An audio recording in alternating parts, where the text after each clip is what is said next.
Webley from Granite Consulting. Firstly, I'd like to thank a couple of our sponsors today, and we've got some additional sponsors that, with some prizes later on, names out of a hat. So firstly, Proud Mary for the coffee and Chicurio for the bakery items as well. So I hope everyone's enjoying themselves so far. So before we get into today, the idea behind today, high performance cultures. Over the years, I've seen sports leaders move into the business environment and share lessons learned. But why not lessons learned in the restaurant environment and restaurant leaders sharing business insights? Melbourne's one of the world's food capitals. It's a lovely morning here in Melbourne. And if you think about the people in this room, you're all leaders in business, technology, you all innovate, you have the juxtaposition between being creative and then running a production environment.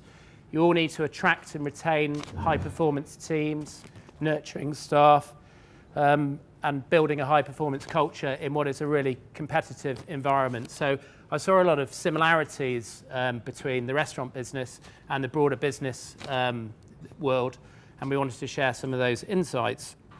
Before we start, we've got a couple of dignitaries, one of whom's been in Parliament all night, so unfortunately the Minister for Innovation and the Digital Economy is an apology, but I'd like to invite Chris Holtby, who's the British Consulate General, just to say a couple of words, and then we'll have a brief bio on Monica and Ashley, and then we'll get into it, and we'll be wrapped up at 9 o'clock, quick prize draw, and then off to work.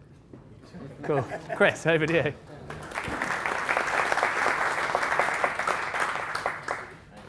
Hi, good morning. My name's Chris Holtby. I'm lucky enough to be the British Consul General here in Melbourne. David, one, very kindly invited me to come here and join you this morning, which I think is a great opportunity. But secondly, asked me to say a few words about Brexit. And I must admit, my immediate reaction to that was, that's the last thing you want to have before you've had your breakfast. So I think all I would say is, what we've already seen since the vote on Brexit, because there isn't a Brexit yet, is even more attention by people in the UK on what the opportunities are outside Europe. We're not going to give up on Europe. I mean, we can't. We're part of Europe. But what a lot of UK companies, what a lot of UK innovators, what a lot of UK universities, what a lot of UK investors are waking up to, and quite often it's waking up, is where the opportunities beyond are. And we've seen a huge amount of interest and a lot of companies coming through to Australia and New Zealand, some cases rediscovering what we've lost. I don't want to be too emotive about this, but I quite often get the emotion back from Australians. So, and perhaps what we have today is a perfect example of that. What we have is great creative talent, I mean your team, and clearly the team here at Dinner by Heston, where the best creative talent from the UK is coming looking to partner with Australian partners, with Australian talent, and together working here in Australia, but also going from Australia outside to the rest of the world. Now, the other thing that David said to me was, don't speak for more than 2 minutes.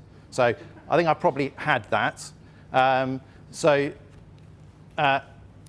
Enjoy this morning.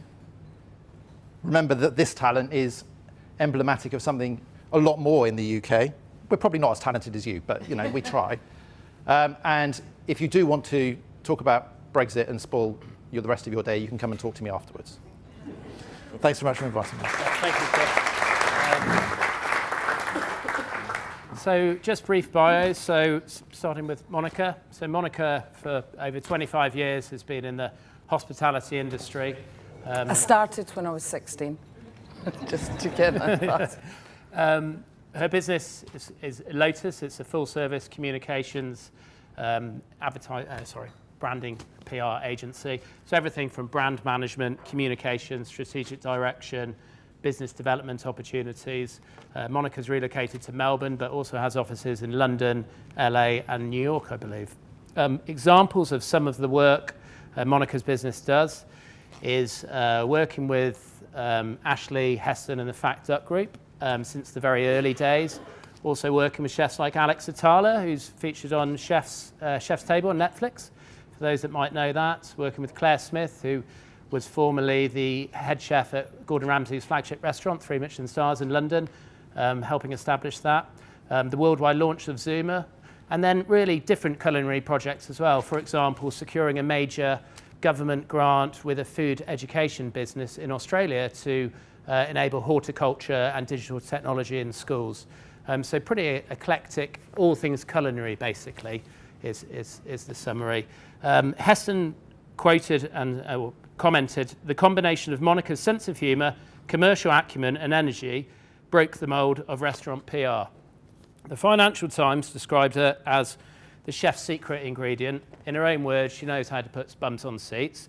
And in my words, she turns dishes into dollars. Ashley. So Ashley's been involved in kitchens since I believe when he was at school in the early 90s. In 99, he travelled to Bray to eat at a restaurant with a young British chef called Heston that people were starting to talk about. And together they've been side by side since, with Ashley quickly moving up the ranks. And in 08, when the restaurant group diversified and opened other businesses, Ashley and Heston side by side created other businesses such as Dinner by Heston in London, and now obviously in Melbourne where we are today.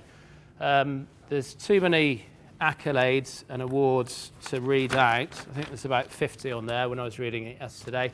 But I guess some of the highlights would be Dinner being voted number 5 in the best restaurants in the world, 2 Michelin stars in London. Obviously the Fat Duck being 3 Michelin stars, voted best restaurant in the world. And Ashley's also been voted the chef of the year. Without further ado, over to yourselves. It's quite an intro.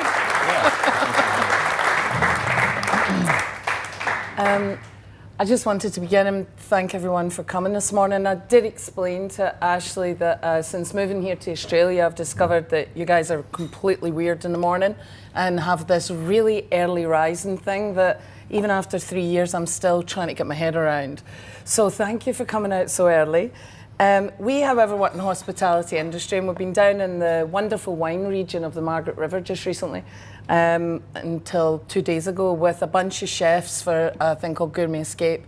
So if I sound a bit like my dad and my throat is a bit deeper than normal, I'll try hard to project my voice and speak the Queen's English as much as I can. But welcome to dinner. We were briefed to talk to you about technology and innovation, and I know that there are many different people from different industries in here, and a lot of them are from IT industries that far supersede anything we could dream of and what we do. But we all really have a story. So we just wanted to tell you our story and a little talk about centrifuges and polar bears and emotions and various things along the way. So as introduced, I'm Monica Brown. I started working with the Fat Duck Group as a client in 2003. Ashley had already been there. When did you start in? 99. 99, so he'd been there a few years before me. I started in 2003 working with Heston. The Fat Duck Group and Dinner by Heston, to get the evolution and context, you need to understand those early days. So the restaurant itself is in a village called Bray. It was one room with one door to enter and depart. And what that means for us is, in the restaurant world, it's quite difficult because it means that all the staff, all the customers, and all the deliveries have to come through that one door. There is only one entrance and exit, which means that if you have a little bit of a nightmare halfway through service and you run out of something, or your delivery guy's late, he's got to bring a trolley straight through the middle of your restaurant where all your guests are sitting. So logistically, when was it, 1500s? Yeah, about that. Yeah, so I've got a duck, and I'm quite tall, and I have to duck in certain aspects of this tiny little building. And upstairs, we had an office. And in that office, there was Ashley, Heston, the PA, the accounts guy, and me. And the office was not much longer than where we're sitting now.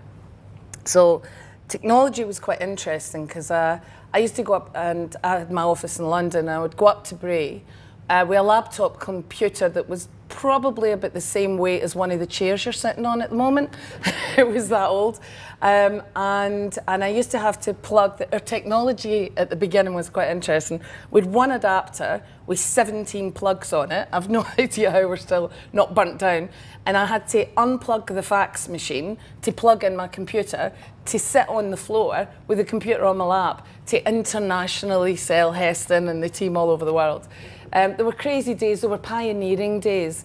And the very essence of those days, I think, is why we're where we are today, because they were our foundations.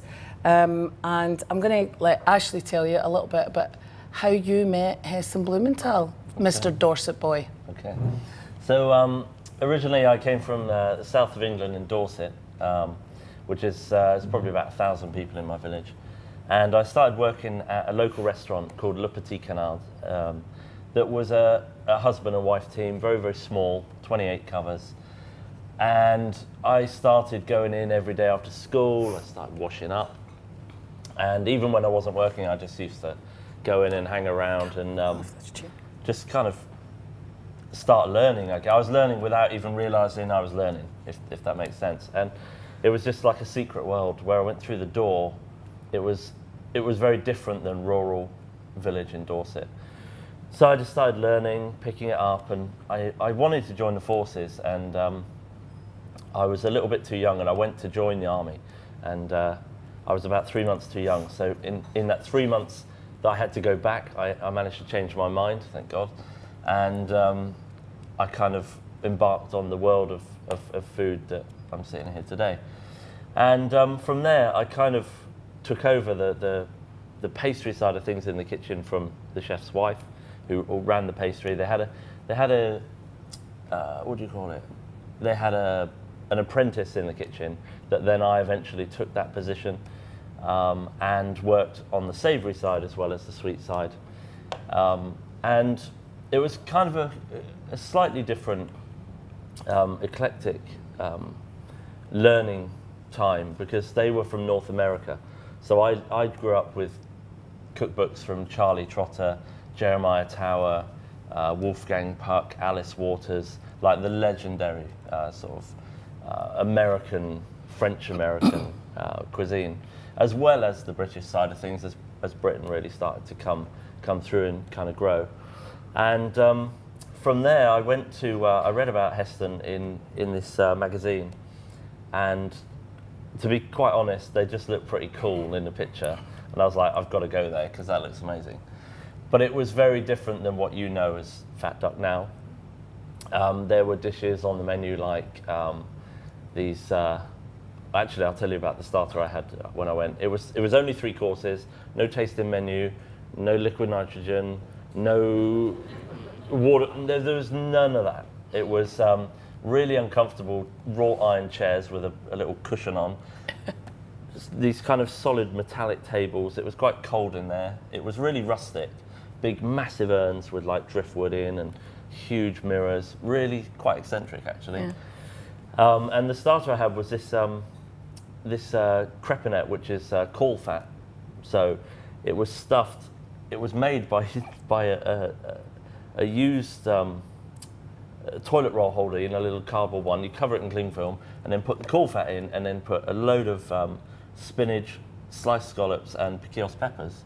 And then it kind of came out like this little colourful sausage that was then cooked, served with peas and broad beans, truffle, and this kind of truffle foam. So it was in 98/99, that was pretty progressive, because everyone was kind of doing French cuisine, where this guy was pairing roast cod dusted with licorice, mint, and orange zest, with coxcomb, the bit from the chicken's head that was braised, with red wine and lentils and pea puree.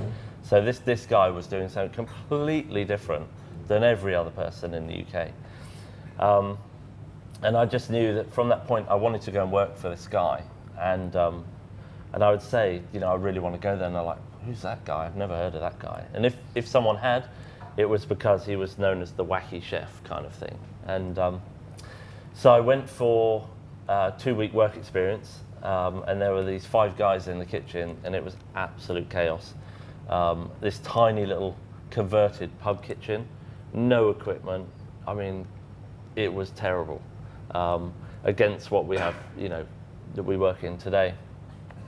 But this guy was just on a mission, and I just said to him, look, I don't care how long it takes, I really want to work here with you at the Fat Duck. I've got no idea what's going on, but I'm sure I'll pick it up as we go along. And he said, yep, no problem. And I had to wait for this Australian girl to go back home. And she kept extending her stay all the time. And meanwhile, the restaurant where I was working had sold and they were going back to North America. I had a part-time job my entire time when I was in Dorset in the mornings as a watercress farmer on an organic watercress farm, which was pretty cushy really in the summer, but in the winter it was freezing. And so I just became a farmer for about 3 months while I waited for this job position to come up at the Fat Duck. And it got to such a stage where I'd call him like 3 times a week, and it was before there was even a phone system in the Fat Duck. You'd have to phone the office upstairs, he wouldn't be there. You'd have to phone the kitchen downstairs, he wouldn't be there, and they'd be like, I don't actually know where he is, just keep phoning. And eventually I went to work for Raymond Blanc for a couple of weeks at Le Manoir Quatre Saisons, which is massive, grand, beautiful country house in Oxfordshire, and got offered a job there in pastry. And I remember saying to them that it's really great, but I really want to just work at the Fat Duck. I'm really sorry. And we've talked about it since with Raymond and the pastry chef. And I called into Bray on my way home, which is about 2.5 hours from where Le Manoir is. Called into Bray for lunch. Heston comes out and says, yeah, I do have a job. I'm like, oh, this is brilliant. Yeah, that's great. He goes, oh, can you start Saturday? I was like, it's Wednesday. And I live 2.5 hours away. I'm like 19. I live at home. I've got nowhere to live. And I'm like, yep, no worries, that's fine. I'll be here 7 o'clock Saturday morning. No problem. And that was it. Story began? Yep. It was a crazy time. It was a time when I suppose we often talk about the success of the Fat Duck being because of the restrictions of technology. So one of the things about this old building was the gas. The gas supply was domestic, and in a professional kitchen you need full power gas to run the rings and to cook at speed. And in those early days when it was a bistro, to learn how to be a chef, you have to learn the rules of French cooking.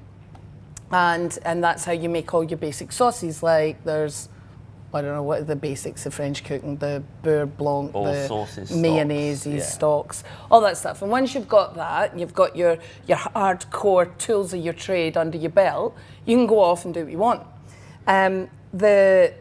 One of the rules is that you must boil green vegetables in salted water, permanently boiling, to retain their green colour, to keep their colour. And the water can't drop below boiling point.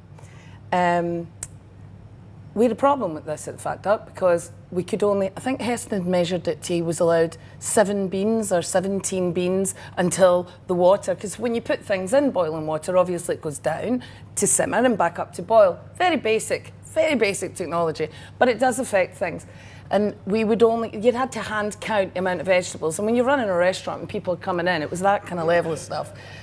And then he came across a book called On Food and Cooking, The Science and Lore of the Kitchen, with a guy called Harold McGee, written by Harold McGee, who's friends with us to this day.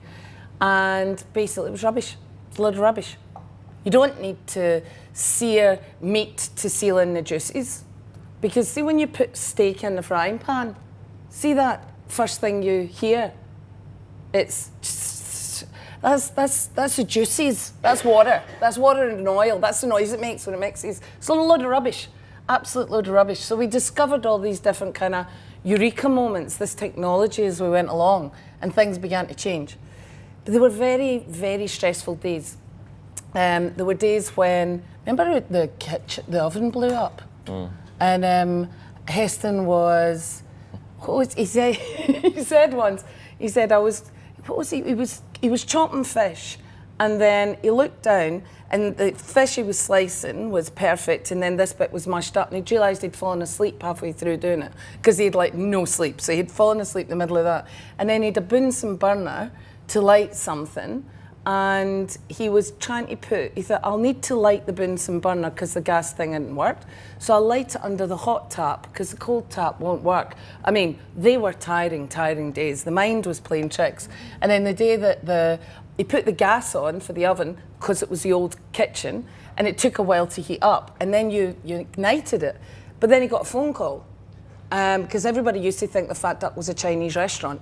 So they used to phone up to book a Chinese delivery, and he's like, no, it's not a Chinese restaurant. Forgot about the gas. So when he went to put the gas on, of course it blows up right in his face, knocks him straight out of the kitchen onto, well, still in the kitchen, but away from the oven and onto one of the shelves. And he's burnt his forehead, which is why I think he looks eternally youthful.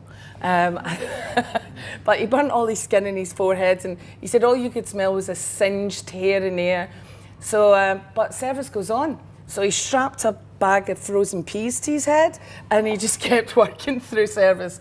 They were the days back in the day. What was secret, we'll edit this bit out. You know how Heston's lovely? Wasn't so lovely at the beginning, was like every other chef, slightly psychotic, and quite aggressive. And what was it you did that morning, you and Gary Dillon Dawson? Oh no, well the guy who was like the first head chef before me, he bought this motorbike, like this kind of Harley Davidson thing, and he decided that he wasn't going to wear a normal crash helmet. He would buy these little German army minimal crash. I don't think they're going to work terribly well, but he had these little minimal helmets, and we went through a period of every single service something would go wrong where Heston would just lose it. He would tell you the same story if he's here, and we had this massive guy in pastry called Naz, and with this other guy called Duncan, and everything that we did took forever to make. So if you messed it up, it took forever to make again. And every day, it was pastry that just had it a lot of the time. And like Gary and I, he was on the meat and the fish in front of the grill, and I was on the veg at the time, and Heston was kind of like running the pass and kind of doing whatever he wanted to do, really. And it got to a stage where Gary brought these 2 helmets in, stuffed them down the side of the fridge, and because it was getting so serious, when he would just lose it, and like people would just crumble and never come back to work. They would just, I'm going to the bathroom, and they would never come back. Like halfway through service, they're like, "Where's Paul gone?" And they're like, "Oh, he's been gone a while," and he's just gone.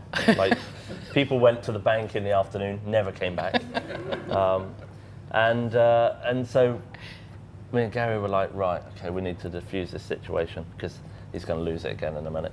And he's at the front of the kitchen. So if you imagine the front of the kitchen's there and we're plating everything and the food's going that way, we're working here. I mean, it's a tiny kitchen. And pastry's in another little room around the corner. And so we put these helmets on with the straps hanging down. And he's just about to lose it. And he turns around to probably shout at someone. And he sees these 2 idiots with these German army helmets on. And he's just like, it just completely diffused the situation. I think it was quite a turning point back then, because it was every day. And then he's like, "Oh, I bet you can't keep those on off service." And we're like, "Oh God." And it was like 35 degrees in there all the time, so we were just like broken by the end of it. But it did the job and kind of almost started a turning point for a slightly different style of management, I'd say, than back then. We refer to our industry often as a family. We talk about family food when we feed the team. We talk about brothers and sisters. So in Margaret River, every time you meet a male, female chef friend, we always say, "Hey brother, how you doing? Or, how's it going, sister?" We always have a kind of military aspect to it where we talk about hospos, our industry, and the rest of the world. So the family element of it is super tight, and that's a really important thing when it comes to development and creativity. There's banter, there's fun, but in the old days there was abuse. Marco Pierre White once wonderfully said to me, "There'll never be another Marco Pierre White." I said, "You really just said that about yourself?" He says, "No, because that illegal now. So there's a wonderful camaraderie. Our industry's moved on enormously. We've got a lot more women in the industry, and that's as a direct result of technology. It was a laborious kind of building site, heavy grafting job, as Ashley said. 35 degrees, normal working standard conditions, lifting huge, massive pots. It was a physically demanding job that I believe a lot of women were too intelligent to take up. It wasn't so much a gender issue as an intelligence issue. But now that technology's increased, I joke, but now that technology's increased, it has made it a lot more even scaled in the kitchen. But one of the things at the Fat Duck at that time was because of all the restrictions and requirements that we've just told you, all the adversity that we had with the tiny kitchen, the bad gas supply, etc., was the evolution of technology. And we have systems in place now that allow us to be able to operate restaurants like this today because of what we created back then. So in our industry, consistency and services of excellence are key. Anyone can do a beautiful dinner, but as many of you have cooked for friends and family, some days it just doesn't work, right? Some days that special recipe that you have works a treat, and then one day it just falls apart. In a restaurant, it can't. In a restaurant, it's not just about creating a beautiful dish. It's about executing that dish, often 360 days of the year, for X amount of guests a service, the same every single time. That consistency is one of the most demanding things, and technology allows us to work with that and to create that. So the guys created tools. They cross-pollinated, like I think many of yourselves in your own industry do now.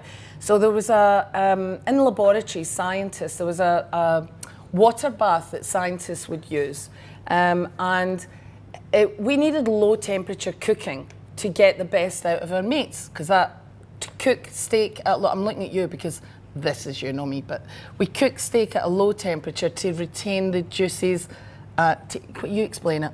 Yeah, so basically, well, when we were kind of working on low temperature cooking, we would take rabbit saddles, bone them out, put the kidney back inside, and we'd roll it in caul fat.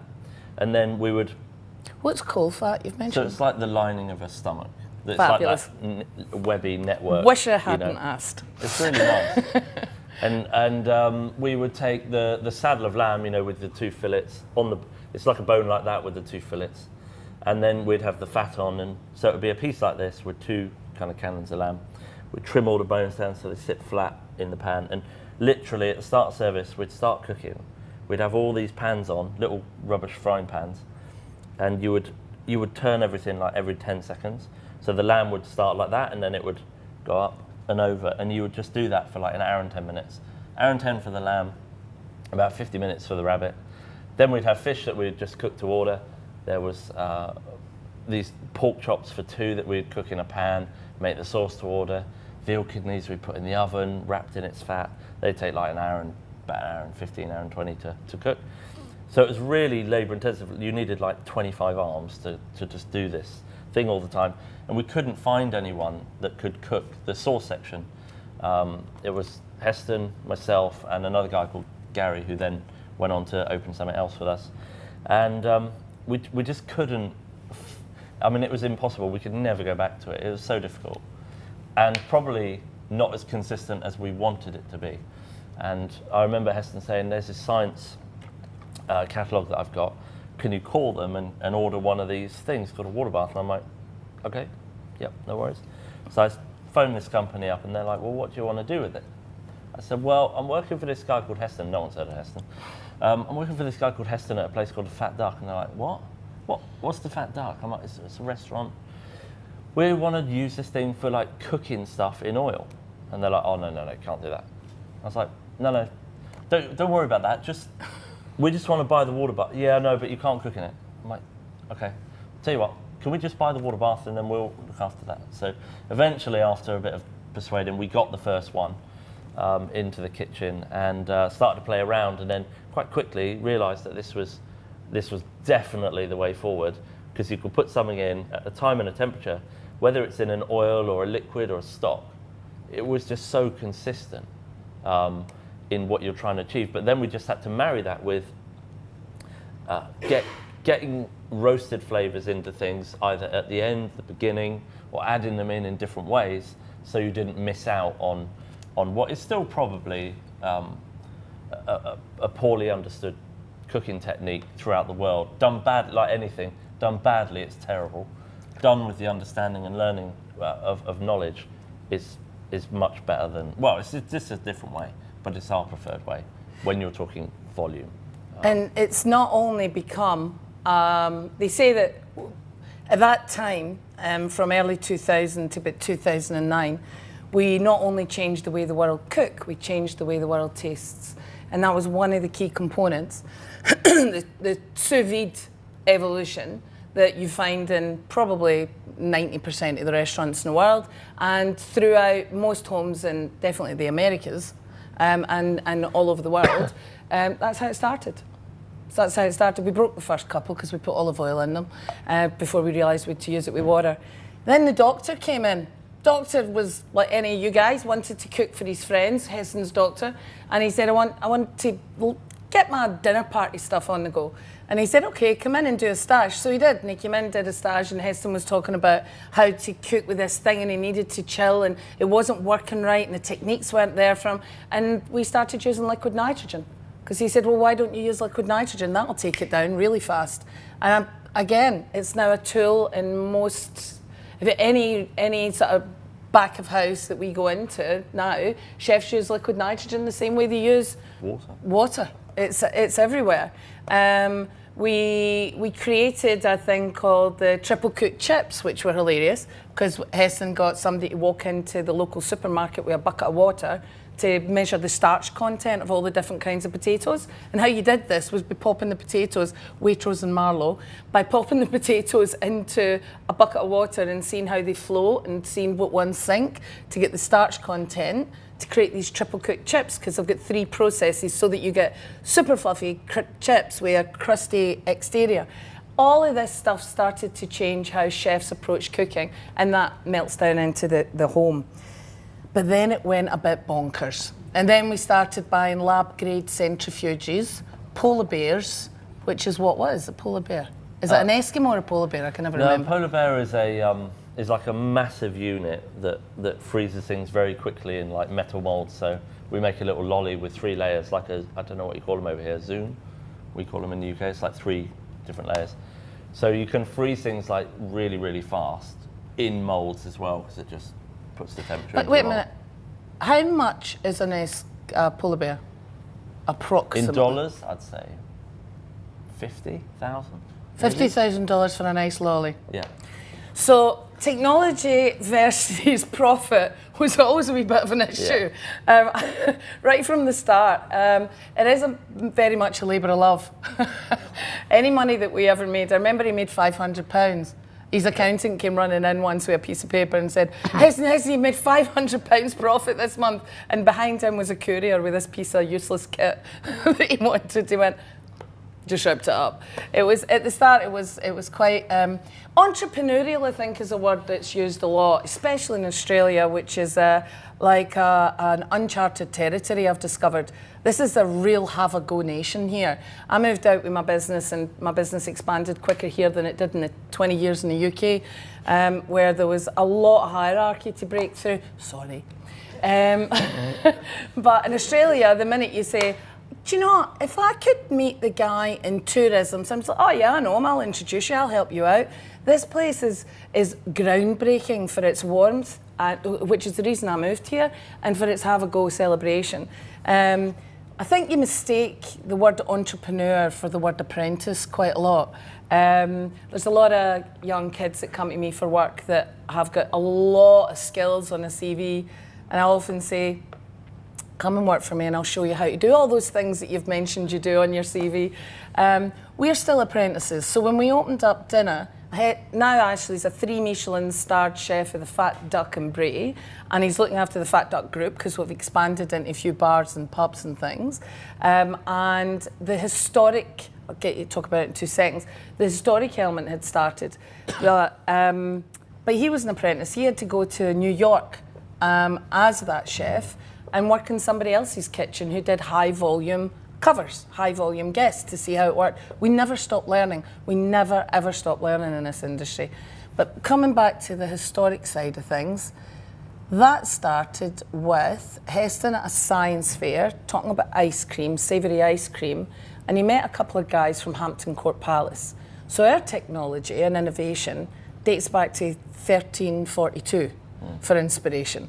So historic Heston and you, and how did all that come about? Yeah, so they got talking, and sort of long story, but then basically hooked up afterwards after this symposium, and we started this relationship with Hampton Court Palace and these two guys called Mark Meltonville and Richard Fitch that are employed by the Queen to just preserve the culinary history of Great Britain. There's these old historic kitchens that they discovered in Hampton Court, which it's quite hard to understand, discovering a kitchen that they didn't know was there, but it really was kind of sort of bricked up.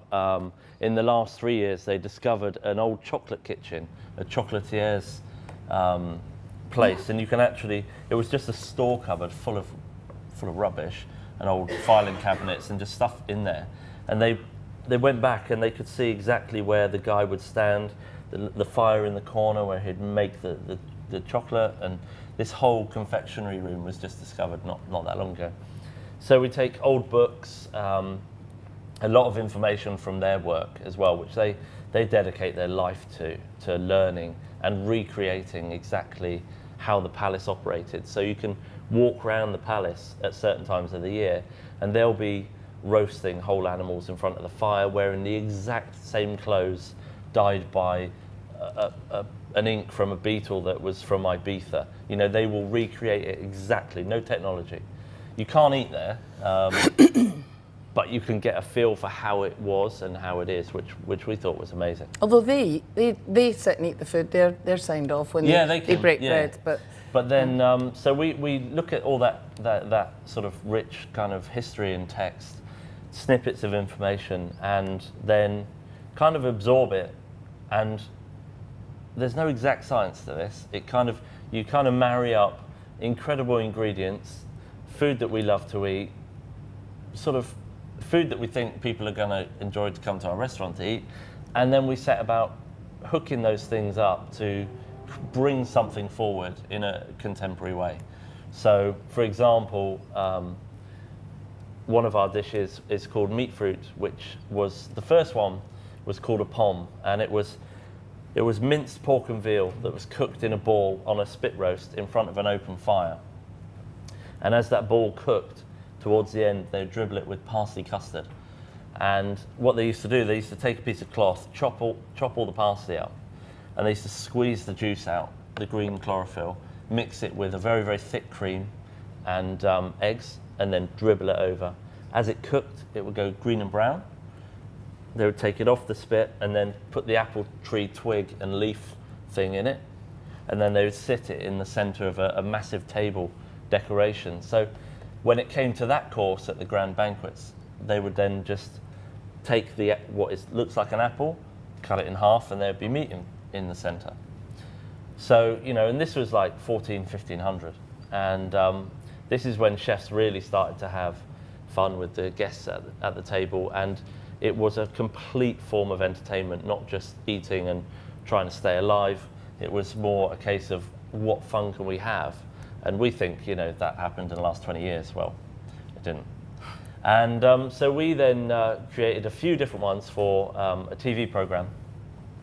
And then when we came round to opening dinner, Heston was like, well, it'd be great if we could get that parfait from the Fat Duck, which is 3-star, that does 40 covers in a service, into a meat fruit for dinner. But dinner didn't exist. So we just had an idea of what dinner was. It was going to be pretty big. 300 covers a day in London, 7 days a week.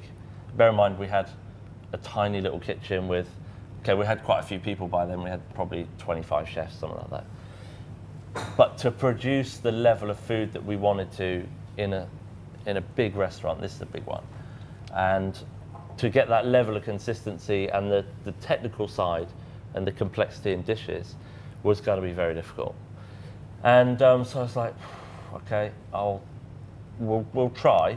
Can't promise anything, because to make 4 terrines of chicken liver and back then foie gras parfait was, I mean, that was probably 4 hours work to make 4 terrines. Now we make between 12 and 16 a day just in making the terrine. So there's a long process after that as well.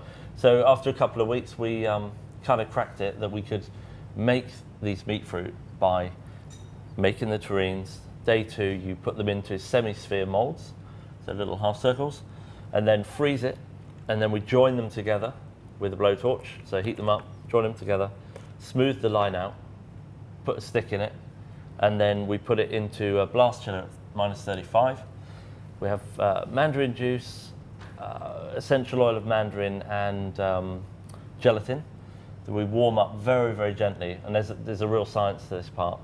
We hold that at 28 degrees in a water bath, and then we take the -35 ball of parfait, we dip it in, shake off the gel. It creates a really, really thin layer, and then you stick that lollipop in a board with a hole, and then it refreezes from the inside out.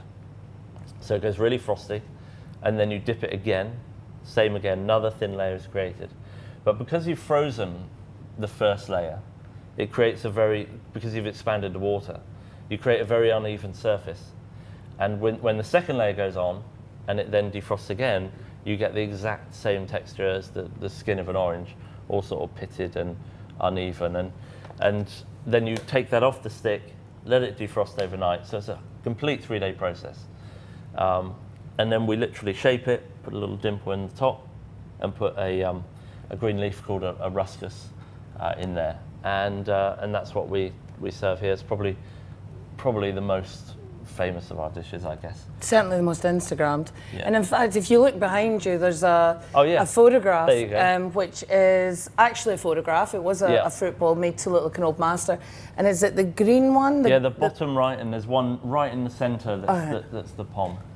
So they actually do, they make them up like that, although the ones that you eat are much nicer. Well, actually, a really cool story. We obviously we make the mandarin meat fruit, which is crazy because people come now and actually have their picture taken with it, like it's like a person.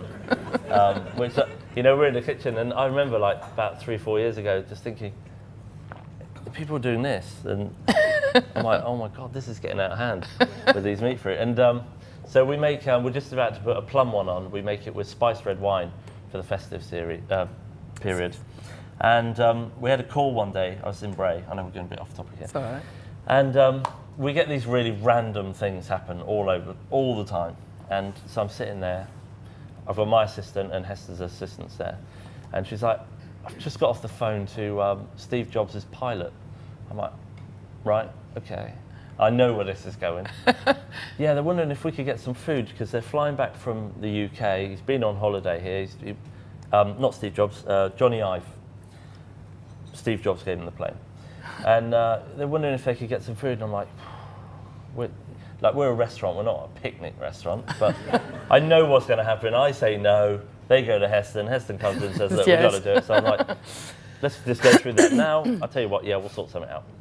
And then I phoned my guy, Tom, who's actually here. He's here today from England. And I said, look, can't get out of this one. We need to sort some food out. We'll get some from the hind's head. We'll take this from the fat duck. We'll take this from the crown. And we'll do meat fruit from dinner. And we'll do some hay smoked salmon and stuff. I said, but do you reckon? He's like, well, when is it? And he's like, I said, well, they want to collect it on Friday, it's Tuesday. I'm like, it would be really cool if we could make an apple and stick one apple in amongst the mandarins. And he's like, oh, it's like a whole lot on this way. It's just a nightmare. I've turned into the Heston requests, and so we set about it, and we made an amazing Granny Smith's apple. And by whisking the jelly that was made out of cider and mead and we kind of reduced anything green down that didn't really taste of anything to give it the colour. And by whisking the gel before you dip the meat fruit in, you got the air bubbles in it that was just like a Granny Smith. Yeah. And I kid you not, this thing was unbelievable. And so we had 6 mandarins, and in the middle was one apple. And he would have opened it on the plane, and I thought it was quite cool. Nice, very cool. So we've got the humble beginnings that are the reason why the technology was created. I think that you can lose track of your story, and I think it's important for all companies to go back to the beginning of your story at all times, like all relationships. Mothers, daughters, fathers, sons, husbands, wives, go back to the beginning, and that defines your relationship. That's really who you are. Our story is defined by where we started. We started with kind of on our ass, really, with no money and a lot of enthusiasm, bags of naivety, and we were driven, our technology was driven by necessity and a desire to do the best we possibly could.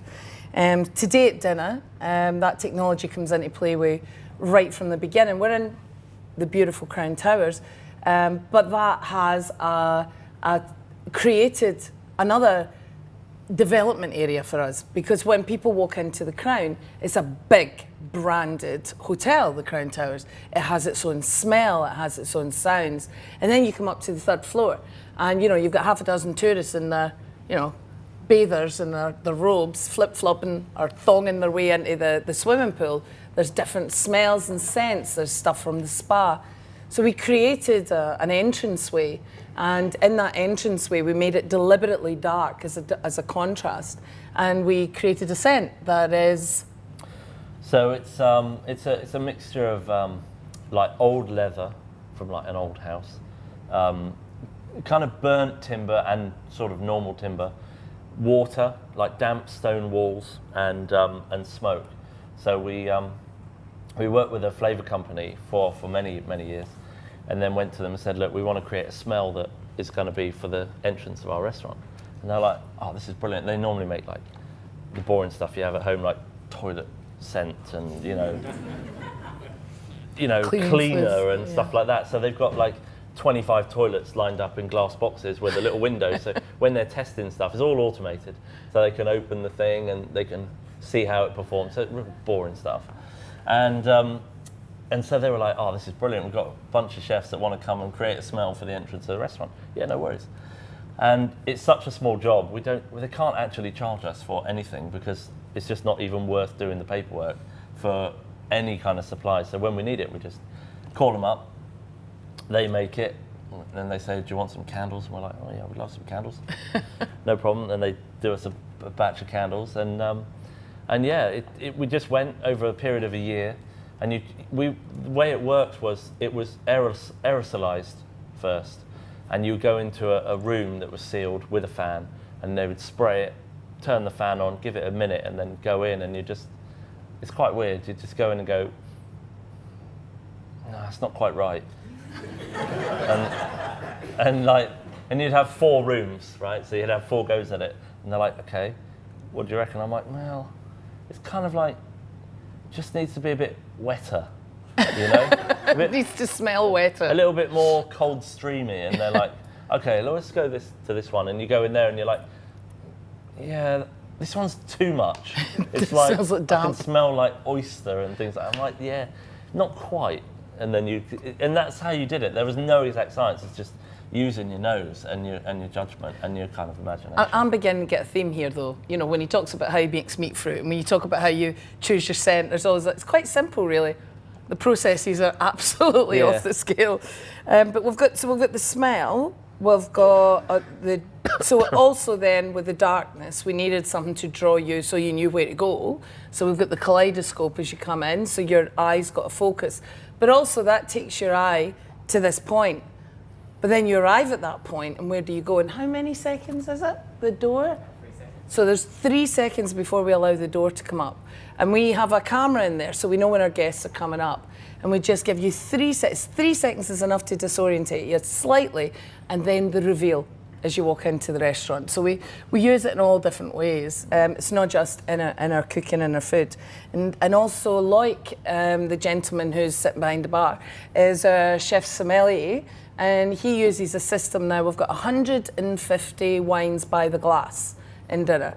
We have our wine by the glass, which is for people like me who are interested in volume.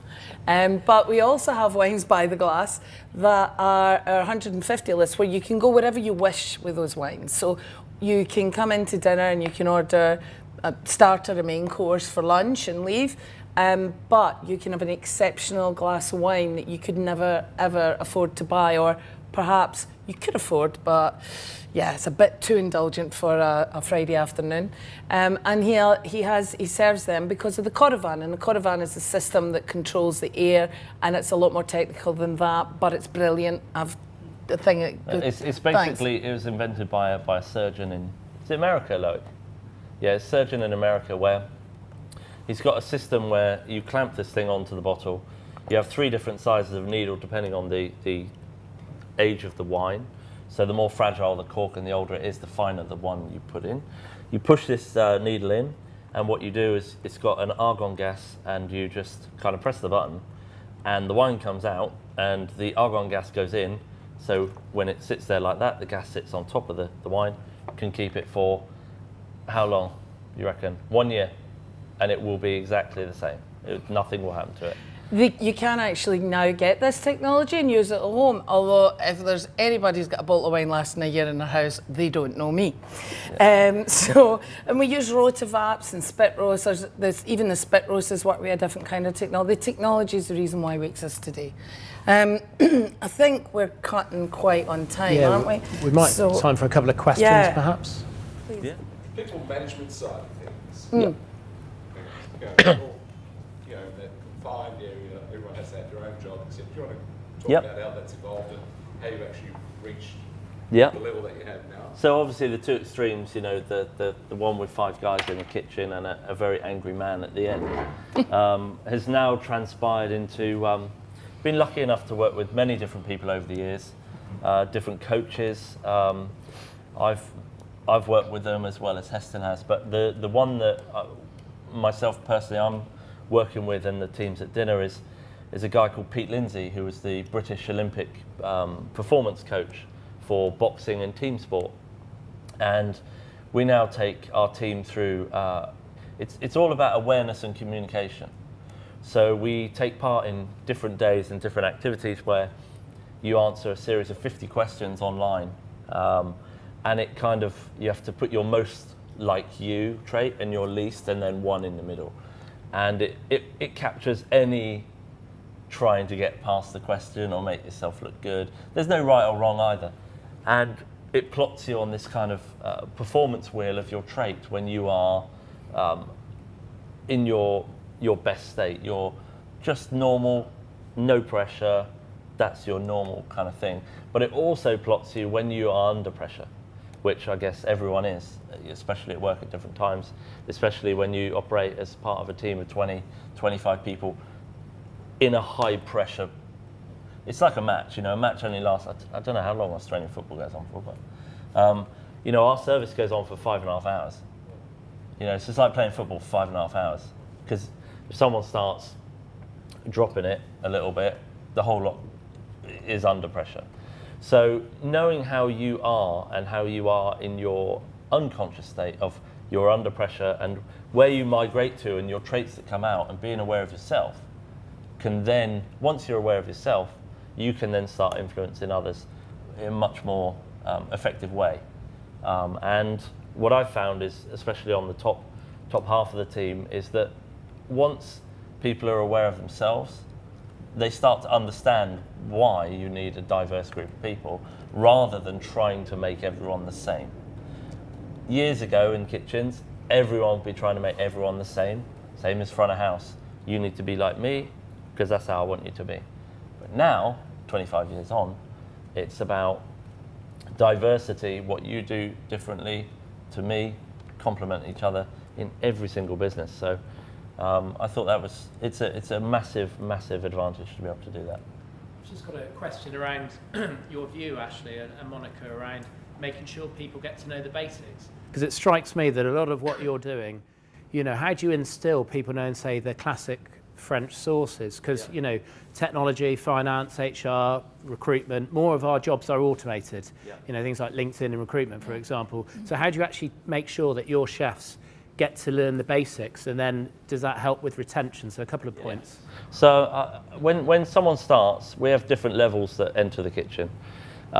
First and foremost, it's got to be the right person. So the right attitude, the right want to learn, the right, they want to be better, and they want to be part of a team, not some kind of superstar that wants to be famous. We don't really have time for that here. So when someone comes in, depending on their ability, depends on which section they'll go on to. When they come into the kitchen, they get like a couple of day induction. We've got, just for this restaurant, we've got an HR manager that's probably well overqualified for 95 people that work in a restaurant. But we like to make sure that we induct people in the right way. In the kitchen, for instance, we always assign someone a mentor. And that mentoring starts when someone's been here for 6 months. They then become a mentor for someone coming in, if that makes sense. So they might have, the more senior guys, they might have a couple of people. They're on different sections, but there's someone that is there to say, how are you doing? What do you need? How can I help you? You want to be doing this slightly differently, because there's every chance that person's worked on that section too. And it's more a personal mentor and professional one, rather than just showing them, no, you cut it like that. There's that whole side of things. In terms of learning, it's about training, and everything that we have in the kitchen. We have 43 chefs when we're full on the rota. They don't work every day, obviously. It's all about precision and recipes. So, for example, we've got a dish here that we put on a couple of months ago called Sherried Marron, and it's got 24 sub-recipes in the one dish. So someone says, could you send us, like MasterChef, could you send us a recipe? They get 24 recipes, and they're like, oh my God. And you're like, well, that's the complexity of a top flight kitchen or restaurant or IT company or car company. It is all about detail. And it's just then a case of actually making people understand that 1 gram is 1 gram, 1.4 is 1.4, and 1.2 is 1.2. There's no extra lucky pinch, as we call it. We catch them all the time. I'll just make sure it will set, and I'll put a little bit more in. But of course, every service that we go into service, we have an A4 sheet of paper with almost all the ingredients that make up all the dishes from different sections. And they put a little spoon of this, little spoon of that, little spoon of that, all on spoons. And then a senior guy will check it off for one last time on the pass. So when we go into service, we're not getting food up at the pass going, what is that? So you're trying to minimize the mistakes and control. So part of that process of all that checking throughout the day is training constantly. It's not like we have training days. Every single minute of every day is training day.